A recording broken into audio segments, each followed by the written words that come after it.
Hey everybody, it's Karen with Food and Family, and I'm getting ready to start my dinner in the Instapot. I've got a pot roast that I'm cooking today, and I've got about a tablespoon of butter and a couple of tablespoons of oil heating up in this Instapot. I've got it on the saute mode, and I was just finishing up flouring my roast. It's a chuck roast, and I think it's the best. It's the most tender, but if it's not cooked right, it can be tough. Now, there's several ways that you can do your roast.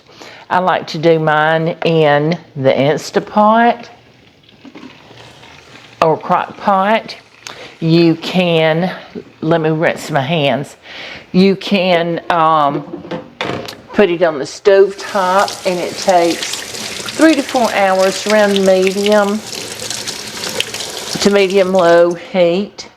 If you've got an oven safe pot, maybe like a cast iron pot, you can do it in that and put it in the oven.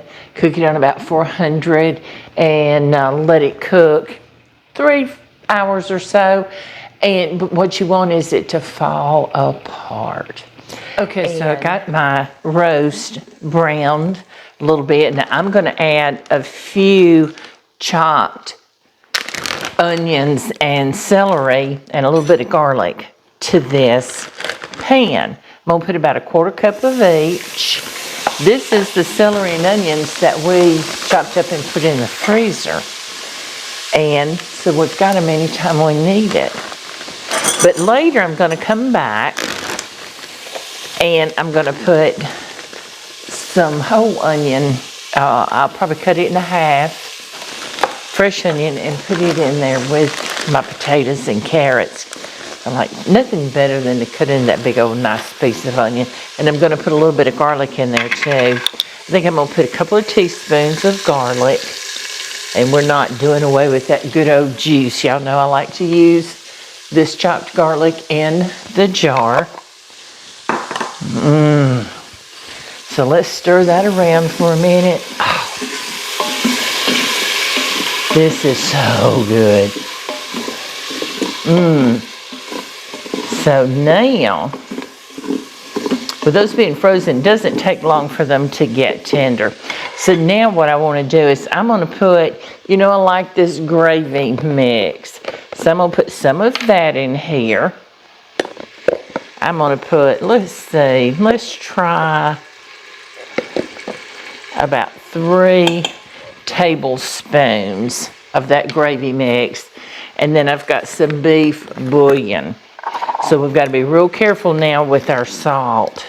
And I'm going to put about a tablespoon of that. We may come back and add some more later. We're just going to have to taste it. So let's stir that around. Get it mixed up with all of that goodies on the bottom of the pan. Now, all this on the bottom of the pan that is stuck, that is nothing but flavor. And when we add our stock, that will scrape it up, and that's just going to add to the deliciousness. Now, I like to add some balsamic vinegar when I make brown gravy. Not much. And it just deepens that, because I cook my roast in a brown gravy. So I've got a 32-ounce box of beef stock. Oh, hey, Miss Patchy. You want to say hey to everybody? And we're going to use this whole carton of stock.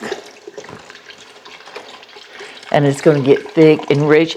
And coating this roast in flour and browning it will help thicken this as well. Now, I'm going to slip this roast right back in this pot. And having used this whole box, the roast comes up the liquid comes up right to the top of this roast. Let me see. We're going to cover this, and we're going to put it on slow cook, and I'm going to start it at 6 hours. And that's my pot roast, and we'll come back later and add the potatoes and carrots. But next, I'm going to clean this up a little bit, and then I'm going to come back and show you what I'm going to serve with this. I'm going to make some green beans. So give me just a minute. Let me clean this up, and I'll be right back with you, okay? All right, pot roast is going. Let's get some green beans going as a side. I want to cut up a couple of strips of bacon and put them in the bottom. Just using my scissors to cut it up. We'll saute that up just a little bit. I have a can of tomatoes. Again, you know, I wash the lids. You may think that sounds strange, but trust me, this is delicious. You know, I forgot something I wanted. Give me a second. Here we go. Let's stir that bacon around. Can you hear it sizzling? You know it's going to be good. You get that sizzle. I love green beans. And you know, here in the South, we cook them to death. But there's nothing better than taking some green beans, putting them in the pot, and adding a little salt and some butter and a little bit of liquid, whichever you choose, whether it's water or broth, and let them simmer down to where there's no liquid left. That's how you do a good Southern green bean. Oh, yes. Now, that's rendering out some of that fat. So what we're going to do is, I had some onion sliced, left over from last night, and where I had sliced an onion, so I'm going to put some of that in these beans. That one's a little thicker than what I want, so let's give it a cut. Not much, just a little bit. That's enough. That is enough. So let's stir it around. I know that bacon is salty, so we don't need to add a whole lot of salt. My tomatoes are going to have salt in them, but we still want to add a little bit. And then we can come back later and check it and see if we need more. And that's all right. So look at these beautiful green beans I have, you guys. Looky there. Is that not beautiful? I blanched them, I froze them, and now we're going to enjoy them. And I'm going to put this whole bag in there. Again, this is something we'll have leftovers, but you know what? It won't go to waste. Now, watch this. Petite diced tomatoes right in on top of those beans. We're going to stir this around. Oh, guys, look at this. Look how pretty that is. Oh my gosh. Oh my gosh. Now, let's add some broth. I'm going to use some chicken broth. And I don't want them swimming in broth. And let's see how much we use of this. Maybe about half. About 2 cups of broth. And it's going to cook down. And that's what you want. You want it to cook down and there'll be no liquid left in this pan. And it kind of sears on the bottom. That's what you want. Now, if I see it's getting too dry before I think they're done enough, I'll add a little more broth to them. But until then, we're going to cover it up. We're going to let it saute. Now, I'm going to move this back over to the stove and finish cooking them over there. But I wanted to show you how one version of my green beans. And I hope you enjoy it. So, hey everybody, we're back and our roast is done. Now, it didn't get done like I wanted it to, so I put it on and pressure cooked it for about 30 minutes. And it is falling apart. If you could see how that just pulled apart. Now what I'm going to do is I'm going to clean up some carrots and potatoes and get those in this pot. Get these cleaned up, and it won't take but a minute.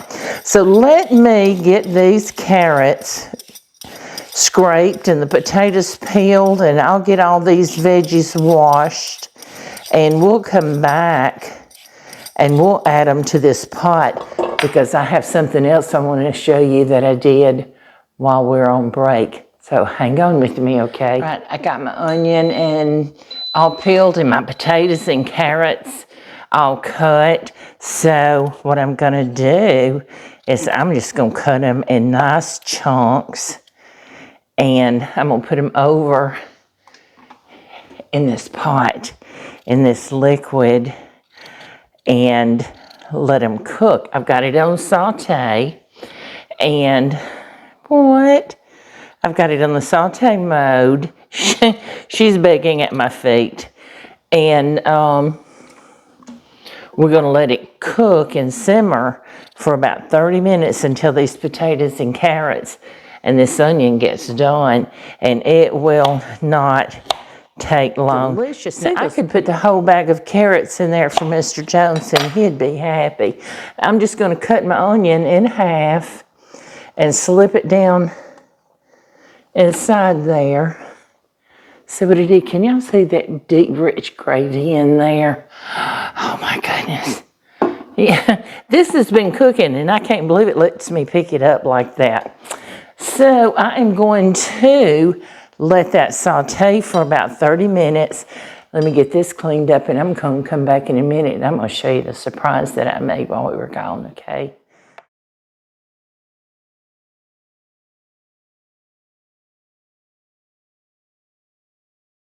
I'm back, but before I show you what I did during our break, I told you I would show you our beans. Now, I've had these slow simmering for the afternoon. You see how they've cooked down? There's literally no liquid left in these beans. Now, when he gets home, if I need to heat them up, I'll add just a tiny bit of liquid chicken broth to heat them up, and then I'll let that cook out. While we were on break, I made a chocolate fudge cake. So good. I know it's going to be good. So here's what we're going to do. I'm sure you've seen these. I've never made one, and I'm making it today because I wanted something chocolate. In fact, I had to change the blouses, y'all. When I was mixing up the pudding, it splattered everywhere. I don't know what happened, but it did, and that's okay. I just put it in the wash with some spray and wash. Now, I'm going to spread that chocolate pudding on top of this layer. Oh, I will put a link for this cake. I'm sorry, not a link, but I'll put the directions, the recipe for the cake in the description box below this video. So look for it there. And y'all, for some reason I forget, please remind me. See now, see how that's shaped up. We're not done. We are not done. I have a tub of Cool Whip topping. It's not Cool Whip brand, but it's whip topping. And I'm gonna put that on top. And I'm gonna spread it out. Yeah, if there's anything that you're interested in that I use on my videos, like my little mini spatulas or this, check my Amazon store. They're all listed there. Stephanie, make sure we have everything listed. Oh my goodness. Isn't that looking so good? I think we need just one more little splat right here in the middle. What do you think? Let's kind of whip it around, make it look pretty. And then I have a tub of chocolate fudge frosting. Now heat it up just so it'd be soft. It took about 35 seconds. I'm not using it all. I'm just going to drizzle some of this across this cake, across this whipped topping. And then when we cut into it, we're going to get a bite of everything. Let's see if I can pour it from the container. I don't want to pour it all. I don't want big globs. Let's see, can I do it? Can I do it? Yes. Looky there. You could put it in a piping bag if you wanted to and pipe it across there and make it pretty. I'm sorry, you're hearing the kids are out of school and out on their motorbikes. Now, look at that. Now, I'm going to pop this in the refrigerator, and I'm going to let that set up, but I want to keep that whipped topping cold, and I want that frosting to set back up and keep that pudding cold. I wonder if anybody would notice if we took a little bite. You think? Let's see, where can we sneak a little bite from? Ooh, let's try it right here in this corner.